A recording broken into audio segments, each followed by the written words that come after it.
So I was actually the first class to graduate out of this new high school. I went to this high school when it was not even this building. It was nasty and decrepit and disgusting. Anyway, we rebuilt it. I was the first class to graduate. So now, 18 years later, here I am. 17 years later, here I am, talking to you guys about stress and success. So I want to do a little pulse check. How many of you would say you're stressed out right now in your life? Get them up. 100%. Yeah, probably everybody to some extent, right? I remember literally sitting in these classrooms where you are as juniors mostly, right? Juniors? Yep.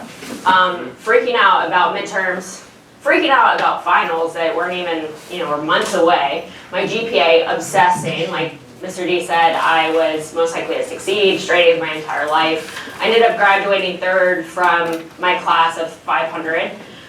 Full ride to UF, so I put a lot of pressure on myself all of the time to succeed. So I want to share a little bit more about my story with you guys today. And like Coach D said, now I'm a coach.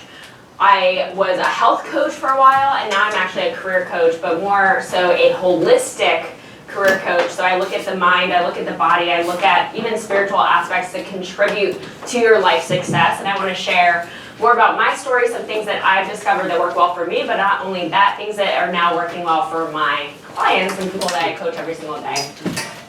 So we're going to talk a little bit about success, right?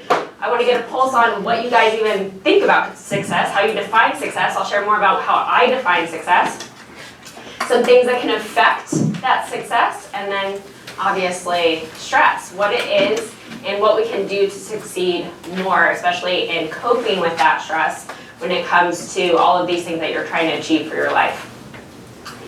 So more about me, I just gave you kind of like the overview, but like I said, holistic coach. So I look at the mind, the brain, the body, and beyond.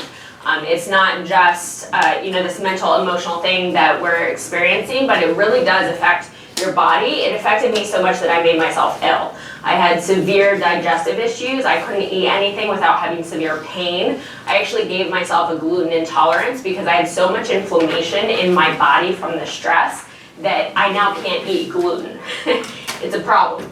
So it has very, very real effects on your physical body as well as your external environment, right? So not to scare y'all, but to keep it real, that stress can have really negative effects, but we can also use it to our advantage. And I'll share more about that too. So with that, enough about me. I want to shift it over to learning with you guys. So I want to invite you, if you're comfortable, if you want to, just take a deep breath and just be present, connected, and ready to listen. So, how do we define success? So you can probably get an idea of how I defined success when I was in your shoes, right, as a junior. Very much driven by external things. I had a very clear picture of what success was in my mind, including the GPA, the grades, the college, and the ultimate career that I needed to get to achieve that success. It was very externally driven, right? I had this picture. I'm a millennial, so to me it was very important to work towards big corporate job, work up the ladder, be a VP or president or CEO someday, whatever. And I did do that. When I graduated college, I got my master's in information systems. Like I said, full ride, didn't pay anything for college. First job out of college was for ExxonMobil, which was the biggest company in the world at the time. I was a business analyst, and I was responsible for project managing billions of dollars, billions, as a 22-year-old at the biggest company in the world. Talk about stress. If you were a decimal point off on the Excel sheet, it was catastrophic. So when I got that job at ExxonMobil, I had a meltdown. I collapsed. I had too much pressure on myself for years and years and years. I had achieved everything that I thought. I was living in Washington, D.C., making a sick paycheck, doing all the things, right? Checked all of those boxes of success, and I crumbled. Because for me, I was reaching for this success or this vision of success in my life that was not really for me. It was really what I was told was important, what I thought was important based off of all of these external influences, right? But I never sat down and really thought, okay, what is important to Michelle? And how can I start to enjoy my life in the process? Why do I have to wait until I have all of these things to then be happy? To then say, okay, I made it. Say, okay, then I am enough, right? I was very conditional about success. Only when I get the grade, the A, the GPA, the whatever, then I can tell myself I can relax. Then I can sit back and be like, okay, I've made it. It was twisted for me. And it took me a very long time. No one was up here sharing this with me when I was your age, right? So it took me a very long time to start to kind of redefine this for myself. So this is more of the definition of success that I've learned for myself over the years. And it's very much unconditional, meaning that I can be in a state of joy and happiness and excitement and fulfillment as I reach for these goals. That I don't have to wait for the goal to then give myself permission to experience that happiness. And in the present moment, meaning I'm not waiting for some future event to happen before I can feel that way, combined with the fulfillment of desires in alignment with my true inner purpose, passions, and visions of the future. I had to do some serious work and ask myself why I was striving for these things. Was it something that Michelle wanted, or was it something that you guys have social media? I didn't even have social media back then. Or is it something that external factors are telling me is important? Whether it was parents, teachers, at the time it was like magazines. So like Forbes list, Inc. 500s, anything on social media for you guys influencing you, telling you you need to have a life that looks this way to be enough. I had to sit down and really look at that and be honest. And it's not to say that these things are not important to me. Hey, I love money, I love nice things. But the thing is, I made it so that I can enjoy the process. Sounds cliche, right? It sounds like, yeah, I've heard it, whatever. But until I really took that seriously, I was making myself sick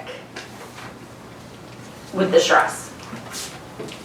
So then well, let me go back actually because I missed that part, right? Who do you have to be today to create that reality for tomorrow? It's more of a state of operating, the mode of operating. Who do I need to be in the process to achieve that version of my life? I can bring that here and start being that mode of operating. That happy, excited, joyful Michelle can exist today as I work towards those things. Does that make sense? Mm-hmm. So now, real talk, what can affect that success? So if we look at today, maybe how you guys are feeling and what you're experiencing with all this pressure of being in high school. If we're not clear on what we really want, you can see how that would cause a problem. Just kind of existing, I don't really know, what my path is, which is okay. Perfectionism, whew. You might have seen on that first slide where I introduced myself. I am still a recovering perfectionist, for sure. So how many of you would say that you're a perfectionist? Better get your hands up. Yeah. I'll expose you. Yeah. So as I dug into this more and more and became more aware of myself, right? This perfectionism I found would show up as like self-sabotage, actually, to where I would procrastinate a lot out of fear of like, it's not perfect, it's not done, it's not ready. What is that? I didn't say. Oh, I passed something. Very, very real for me, too. You can imagine, like having straight A's your entire life, I remember the moment I got anything less than an A, it was a tantrum. It was a literal mental, emotional tantrum because I got less than an A. Fear of success and failure. For a long time, because of the perfectionism, I thought it was actually a fear of failure, right? Like I needed things to be perfect, so I'm so afraid of failing. When actuality, for me, there's some fear of success in there. Because a fear, when you start to be successful, especially as an adult, it starts introducing all sorts of other problems, right? More money, more problems. Like, so a fear of like, what if I lose everything that people know me to be because I'm now at this new level, which is an interesting thing to think about, right? Both of these have held me back in a lot of different ways. Health, obviously, you guys are super stressed out just being in high school, but let's throw a pandemic on it for you. That can cause a lot of extra stress, obviously. Personal beliefs, so what do you believe about yourself? Your self-esteem, what you deserve in this life. What's valuable? What's morally important to you? All of this can obviously affect your success trajectory, right? And then there's stress. So what is stress? Seems obvious. Like I'm experiencing it, Michelle, I know what it is, but I want to kind of ground it a little bit and define it as a normal part of life.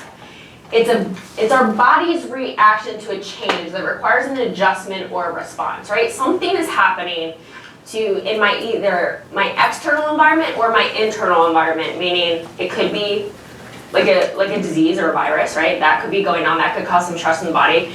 It could be thoughts. Because thoughts create chemical reactions in your body as well. So the external environment changes or the internal environment changes can cause stress.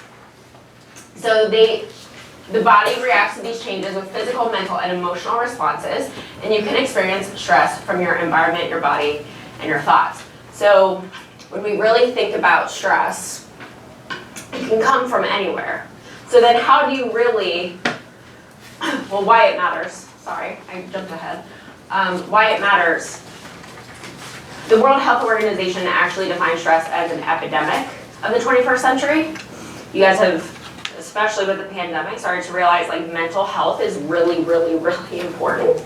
This is part of the reason why we're making such a move towards it, because it really is a problem and it's affecting people's lives seriously. If you think about the word disease, it's dis-ease. I'm not at ease, I'm stressed. So it's a very big issue. There's scientific research even tying links to cancer and stress. So additionally, neurons that fire together wire together. What I mean by that is, like I just said in the last slide, stress can come from your thoughts. So thoughts create beliefs, which then create actions in your life, right? So I think something, if I think it enough times, it kind of becomes a belief. It ingrains in my brain, it ingrains in kind of who I am. And what I mean by neurons that fire together, wire together, it's literally electrical firings in your brain being repeated so many times because of the thought you're thinking so many times that they literally create a hard wire. And you can think of it like a path, right? If you walk down a dirt path for the first time, it's just footprints. But if you walk enough times, it's now like a road, right? It's wired. It is concrete. So you can think of this in terms of stress and your thoughts. If I tell myself enough times that I have to get the A or I'm not good enough, it becomes wired in my brain. It connects to a deeper belief related to self-esteem and really is tough to break. It can be rewired. It's called neuroplasticity. It can be rewired, but the longer we think it, the more ingrained it becomes in our physical body, in our brain. Traumatic and ongoing stress rewires the brain. It says down here to be more hypersensitive. So if you have, it's the opposite is also true, right? Negative neuroplasticity, if we're thinking negative thoughts enough, our brain actually starts to have an affinity to the negative. So actually starts looking for the negative. Our brain at its primal level is just to keep us alive, right? Like our brain is just trying to make sure that we survive. So it's looking for patterns based on your past to say, okay, what has he or she done up until now to survive? And if that happens to be a bunch of negative stuff, your brain's like, okay, well we need to keep looking for the negative because it's worked. So we gotta keep doing that so that we survive. Sounds terrible because like our conscious mind is like, no. I'm stressed out, emotionally, mentally, I can't handle this. But your subconscious primal brain is like, no, it's worked. Look, you're alive. So let's keep doing it. And that's what I mean by the negative neuroplasticity. But the reverse is also true, right? If you start to rewire for the positive, your brain has an affinity for the positive, which is really cool. Not all stress is bad, though. You guys can probably see this. Exercise, for example, great example. Exercise creates a lot of stress on the body. Literally tears your muscle fibers, right? And creates inflammation. But then, what does your body do? It heals, it builds, it grows. So that's a great example of how a certain amount of stress can actually be beneficial. And we actually need it to survive. We actually need it. Because if you think of like primal, back in the day, caveman needs to be looking for stressful threats in order to survive. It needs to be on the lookout for stress, needs to adapt to that stress. When the tiger's in the bush, needs to be able to be aware of that and adjust and respond accordingly, right?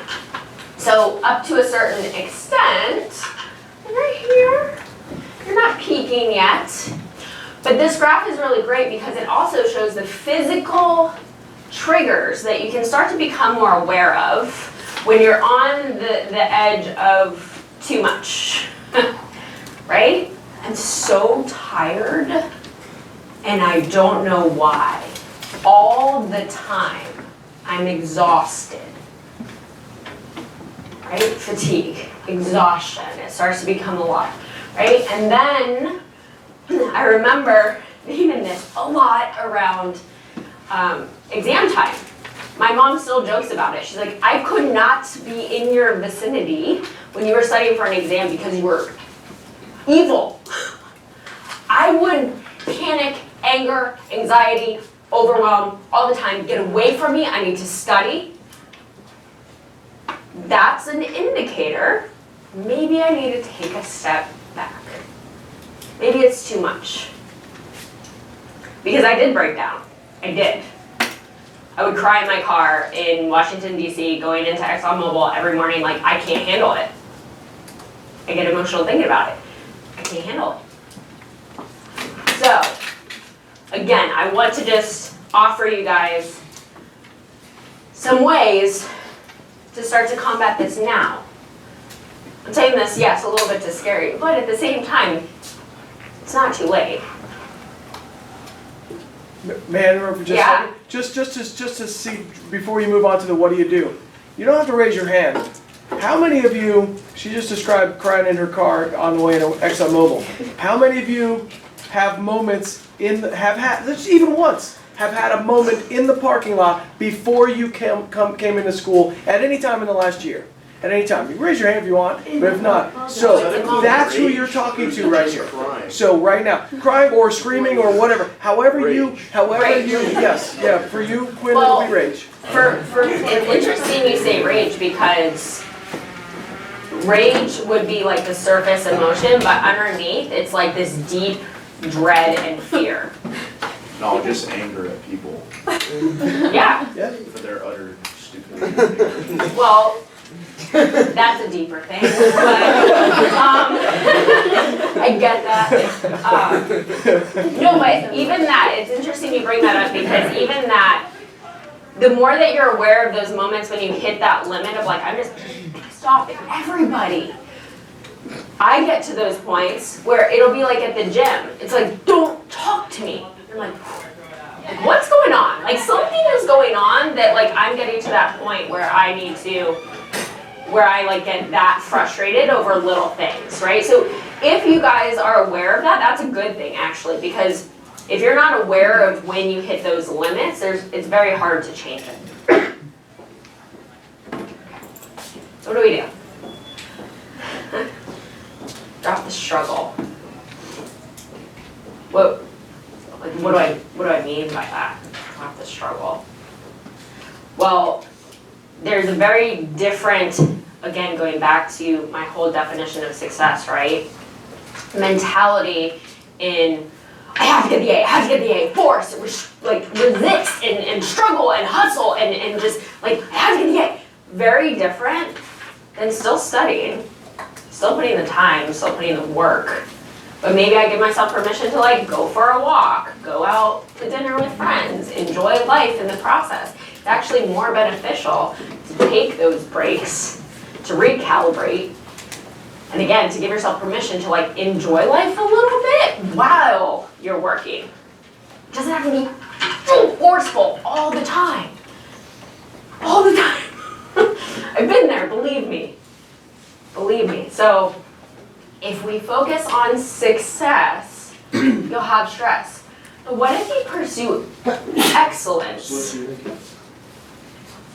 And success then becomes a byproduct. If you think of, I mean, it's the easiest example, right? Michael Jordan or Tiger Woods. Of course they want to win. Of course. But they were so focused on that excellence. Michael Jordan showed up every single game just focused on being the best in that moment. And what happened? They won a lot, right? Same thing with Tiger Woods. Of course he wants to win. Of course he has those goals, right? But he was more focused on just being excellent, being intentional, being focused, being calm. They've done so much work to remain calm and focused in those games, in those moments. And you can too. You can too. So we started looking at our mindset. How are we doing on time, by the way? Very good play time. Okay. Changing mindset. So going from, yes, I give you a lot of negative things, but stress can also be positive.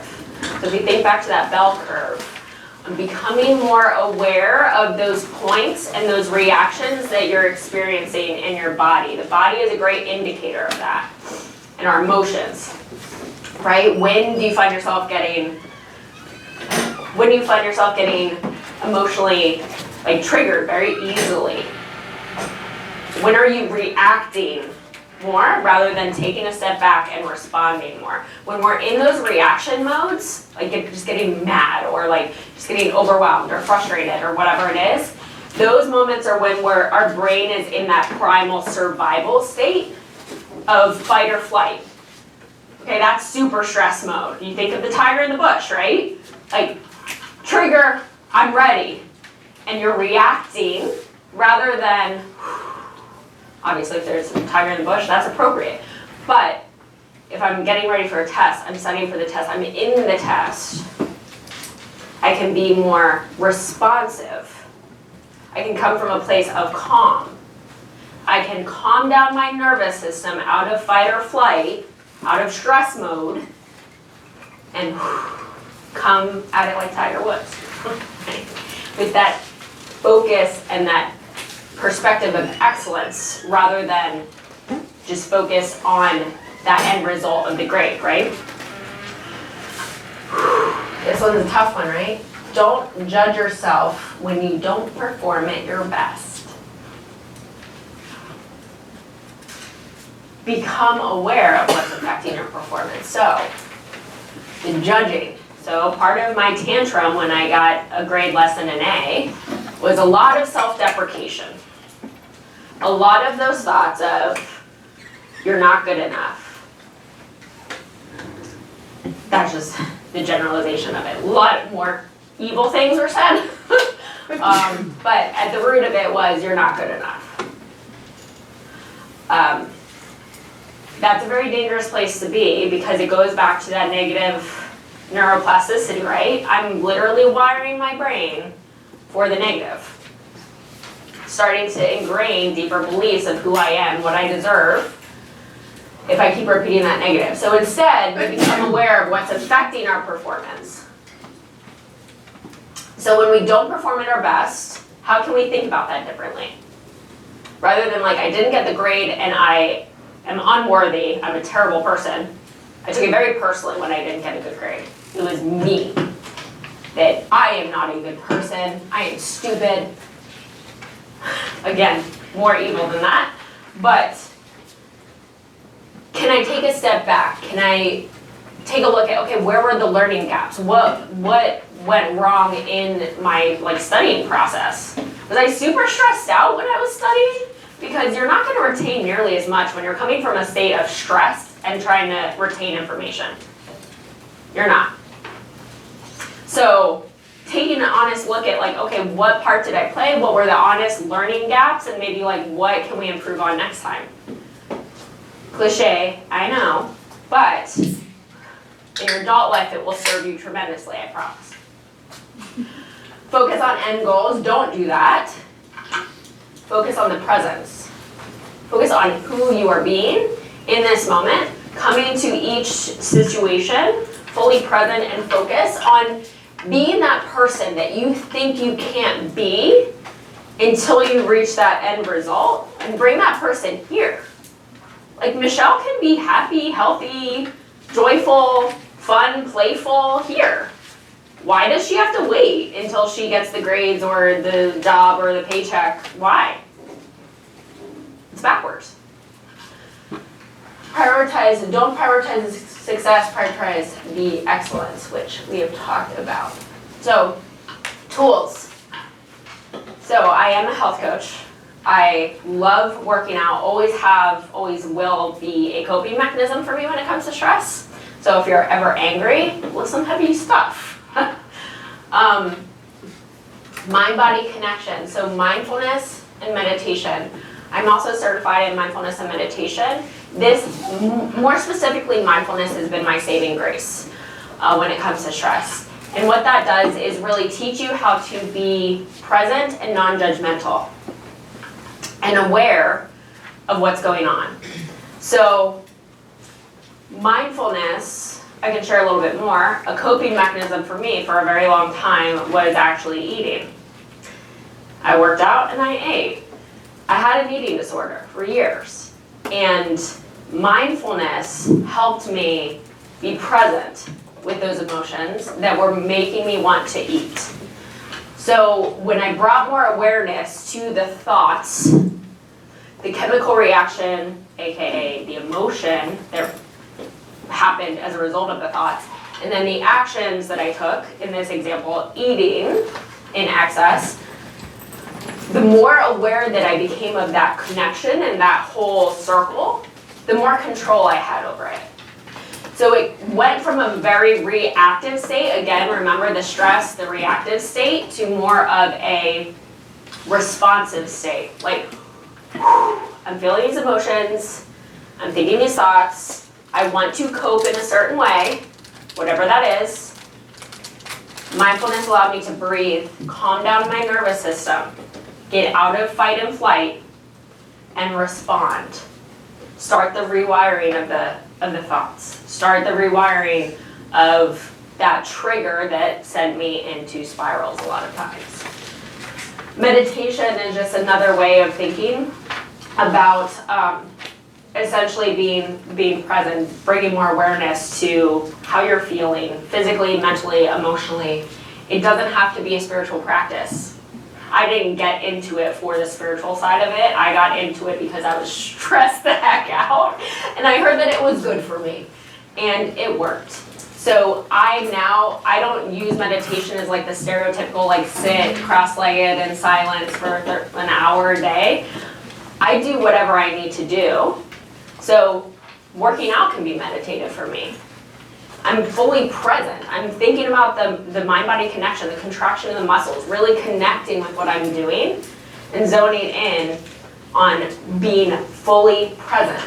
So meditation can be whatever you need it to be. You can just listen to music, but really giving yourself permission to have space, to be with yourself. and not external stimuli distracting you from what it is you're really feeling and experiencing. Visualization, I'll play a video in a second. Movement, I just talked about. From a purely physical side of things, right? Gut health. There's scientific evidence that now says that our gut is actually our second brain.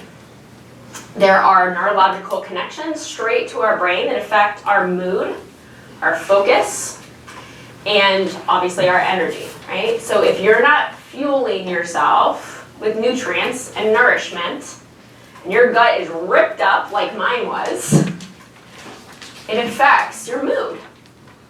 For good reason, right? I was in pain all the time, and my gut lining had holes in it, and things were just going into my bloodstream. It was bad news. So, paying attention to that is really important. Hydration. Train your body, so you can actually train your body to deal with stress proactively. So mindfulness and breathing and meditation is part of that. Again, calming down the nervous system, getting it out of fight or flight, but also, if you guys have heard of cold therapy, so you can take a cold shower. There's a cold plunge at my gym that's below 50 degrees, and giving yourself that cold exposure shocks your system, again, sends you into fight or flight, sends you into a stress response, but you use breathing to calm that reaction. So I intentionally, proactively practice putting myself in physically stressful situations and getting out of it. It's really cool. So you can actually train your brain, even just a cold shower. Like, you don't need a literal cold plunge. Like, do a cold shower at the end. It wakes you up. Breathe through it. Be with the discomfort of the stress so that when you're in a stressful environment of taking the test, you know how to handle it. You've trained yourself. Pretty cool. All right. I think it said rest and recovery at the bottom, which should be obvious, but making time for rest, prioritizing rest, sleep, actual sleep, where you're getting into REM, really important. Why? Because that's where our body heals during sleep. Okay, so I also mentioned visualization on the last slide. So this is another really cool tool that you guys can use. I can just play this, right? I think so, yeah. Okay. Do you guys know who Jay Shetty is? Okay, no. He's a life coach. He actually trained as a monk for a while in the Himalayas, yeah. So anyway, that's who this is. Whether it's David Beckham taking one of his famous free kicks, or whether it's Lewis Hamilton winning the Formula One, or whether it was Steve Jobs about to give one of his famous keynotes, the most underrated skill was this. Visualization, the recreation of images, sounds, and environments before it has happened, is one of the most powerful skills in the world. A very powerful meditation and mindfulness practice, visualization has been used for centuries to help prepare the mind, the body, and the consciousness for upcoming challenges, situations, and circumstances. Some of the world's greatest athletes use visualization as a way to prepare for big games, the big day, musicians for their new concerts and tours, and CEOs for their very important meetings. Psychologist Alan Richardson set out to prove the power of visualization through an experiment that I want to share with you today. That's great. Do tell. Richardson gathered a group of basketball players and arranged them into 3 different groups. The intent of this study was to demonstrate the effectiveness of visualization in how the players converted free throws. Nothing but net. The 3 groups were as follows. The first group practiced 20 minutes every day. The second group visualized themselves making free throws but didn't participate in practice. The third group did not practice free throws or visualization at all. You don't have to do anything. The results were absolutely staggering. The group that only visualized free throws and didn't practice at all showed marked improvement and were nearly as accurate as the ones that practiced for 20 minutes every single day. What? that? What it showed is that visualization and the recreation of that moment in time allowed people to prepare mentally to the effect of 20 minutes a day of practice. Now, the group that didn't practice or didn't visualize at all naturally regressed. They took a step backward. What this has shown in countless other examples as well is how visualization with action, with practice, can be the formula that we've all been looking for. Often we get forced into action without visualization. And although that really gets us going and that practice really does make us perfect, that visualization can start the process with more confidence, more conviction, and more courage.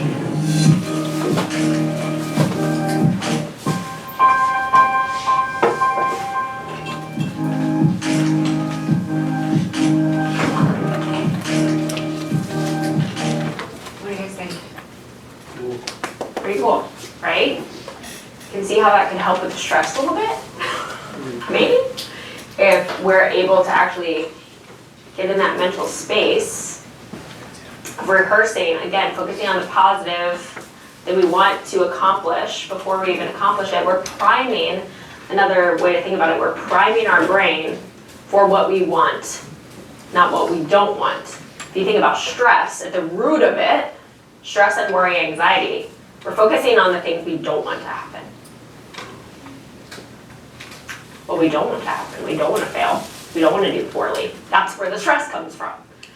Instead, we can focus on what we actually do want to create and use visualization to literally engage our body and practice, just like the cold plunge, right? You're practicing the stress and how to get out of it. Visualization, you're practicing what you do want to create, getting your body and mind in that state for success. Is that a bit like the manifestation you hear about, we talk about like making something be by picturing it ahead of time? Yeah. Am I right? Yeah. Law of attraction? Oh, I don't know what that is. Yes. I know it's a similar concept. It is. Yeah, so combining this with, again, what I said in my definition of success, like who do you need to be to create that reality? Yeah, that's at the root of it, kind of manifestation. This is another awesome technique. So if you guys are like, she just said breathe, like what does that even mean? This is a great exercise that you can practice. I think we can probably share this with you guys. I have a link on here to actually walk through an example. But Navy SEALs use this method to, you can imagine what kind of stress they're under, to calm their nervous system down and again be able to come from a mental space of focus when they need to show up and actually perform, right? So it's, the whole concept is, I like to do 4 counts of 4 times, so you can remember that really easily. So it's a deep inhale for 4 seconds through your nose, hold for 4 seconds, exhale for 4 seconds through the mouth, hold for 4 seconds, and repeat that 4 times. So, very easy breathing exercise to get you out of stress. Again, prime your brain and body for focus and performance. So that's all I had. And I just want to leave this with you guys. A calm and modest life brings more happiness than the pursuit of success combined with constant restlessness. So hopefully this gave you guys a different perspective on how to approach success and stress in your life. I have some tips, techniques that you can always try.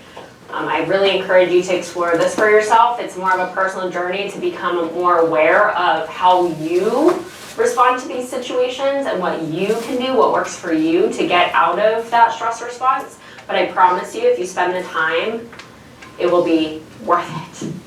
Thank you.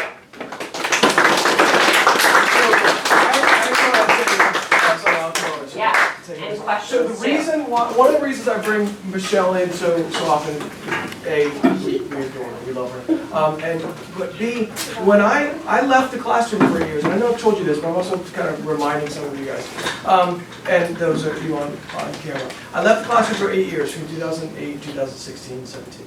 So when I came back, I get the question very often, hey, what's the biggest change? What's the biggest change? And besides the ubiquitousness of the cell phones, that was the kind of a change. It was the palpable visual academic anxiety, the difference in your physical characteristics in the month of March and April and May. That's why I hammer on this so often. That's why I bring Michelle in. That's why we address this so often. It is, we tested before, we had FSAs and PSAT, we had all kinds of state-mandated tests. But a lot of these ACE and AP tests, a lot more prevalent now, and they're supposed to be for your benefit, combined with those other tests, combined with the additional pressures of a college atmosphere, acceptance atmosphere, that's much more challenging now. So really, that's the first difference that I noticed was absolutely how physically ill you all look from where I'm standing in the month of March and as it goes into April. It's awful. It's terrible. Someone who cares about you. And then, what's the difference between then, 2017, and now, is we're addressing it. We're addressing it now. When I came back, there was no acknowledgement of it. It just was deal with it. Now we understand that the physical toll it's taking on you. So Michelle, great example. You had the physical breakdown, the mental breakdown. We have people in this room right now, probably listening, with ulcers. We have people who raise their hand right now who cry in the car before school, okay, because of academic pressures, not necessarily social pressures. That's a whole different thing. This is just addressing the academic anxiety. You mentioned about rest and recuperate. I call it academic insomnia. How many of you only got about 3 hours of sleep last night because of homework, not because you're watching TikTok, because of homework? Look at that, 4, 5, 6, 7 hands go up, okay? Academic insomnia, that's not healthy for you, okay? Now time management, the distractions you talked about with TikTok, that's much more, I fall into Reddit holes, you guys fall into TikTok holes, but I'm very old, and so that's what we do, that's what old people do. And so, are you a Reddit person? No, you're not, are you? You're healthy, you're clean. What? You're not a Reddit person, are you? Oh, no, I am, because I work with software engineers. They're my people. So may I ask you guys, when she talks about visualization and things like resetting it, what are some sort of things that you can say when something doesn't work out, when you don't get the trophy you expected last Saturday, when you don't do well on the test that was yesterday or is going to be tomorrow? What sort of things can you tell yourself? Right, Michelle? What do you? Yeah. Gabby, when you? I'm gonna pick on you because you beat yourself up a lot. I'll go and call you out. What sort of things could you say? Like you just got a really stinky grade for you would be horrible, unacceptable, like 78. You got a 78, something like that. And you go. So then what? I know what you would normally do. What sort of things could you do? I guess I would just figure out how I can change my habits and what I did beforehand and just start studying earlier and really focus on what I'm studying. So when I study, I can just I'm in another place mentally. So I guess I just really focus on what I can do better next time. How many of you in here, your first reaction is to attack yourself personally when you get a bad grade? You're like, oh, okay, even that, right? Even yeah, that. no. So that was you. That was great. That's what you can do. But the question was what could you say to yourself? So, paying attention to the thoughts that cause you to go, I gotta pick up the book and I gotta get back to studying. Pausing, right? Creating the space to actually see, okay, why am I being so mean to myself about this? And what do I actually say to myself in those moments? Because it's gonna keep happening for a while, so you've gotta stop and be like, okay, I'm feeling sad, I'm feeling like I'm not enough. What actually can I say to encourage myself that I am enough, regardless of a number on a piece of paper? So, right? So thinking about, and you don't have to answer because it's a tough thing, but thinking about that, not just what you can do, because we do. That's the struggle I talked about. Do, achieve. How can we be different? How can we be different? She said dude. See, now I taught you said dude. So I taught, there was another crisis that happened probably just before, while you were in school. There was a prescription drug crisis. It was really bad, and I attended way too many student funerals than any teacher should go to. But it was such a direct, like you're doing this thing, stop doing that thing. Like try to get that thing out of your life. And it's a negative thing. It's obviously a negative thing, taking prescription drugs and not prescribed. And when I tell you it was an epidemic around here, it was terrible. Yeah. 25, 30 funerals I've been to just specifically for overdoses of students or recent grads. This is caused by something that's good for you.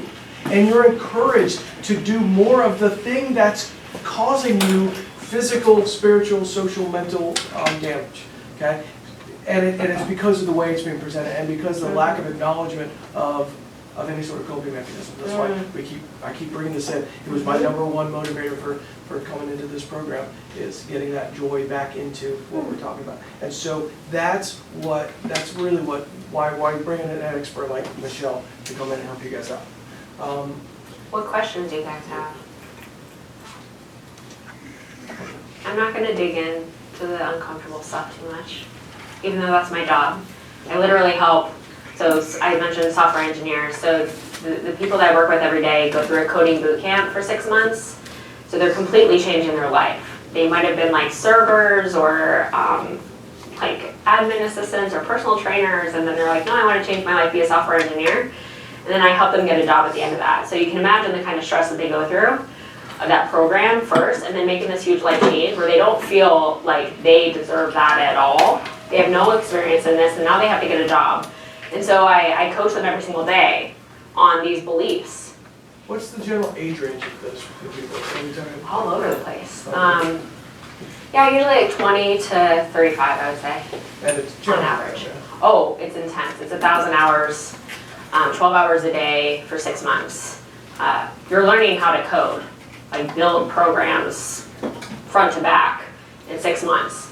So it's very tough. And not only are they burnt out from that, they come to me and they're like, now I have to get a job. Imagine the job search, rejection after rejection after rejection. You do not have experience. Who are you to apply to this job? Rejection, rejection. And they're trying to make this huge life change. And so I coach people on this every single day. Like, you are good enough.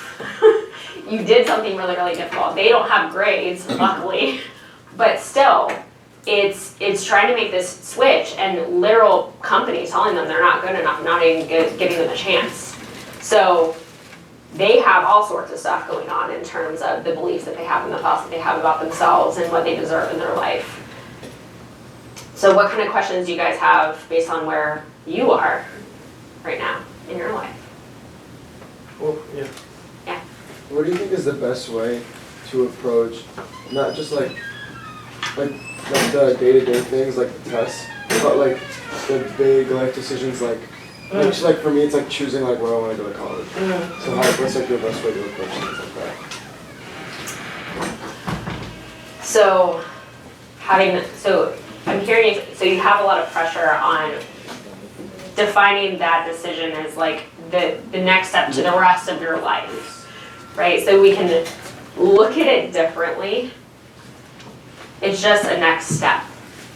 So my engineers are a perfect example, and I'm a perfect example. I've had over 22 jobs in my life, trying to figure it out, right? Like trying to, like, what lights me up, what excites me, and knowing that like I can figure it out. So reminding yourself to trust that in this moment, given the information that you have, you're making the best decision for you.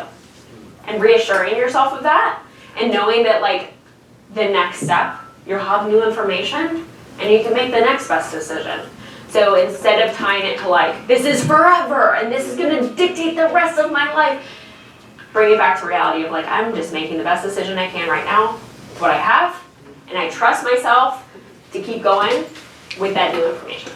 That would be my best suggestion, but you gotta keep reminding yourself of that and trust that you'll figure it out, because you will. Any other questions? All right, that's pretty much. All right. So thanks for showing up. Thanks, guys.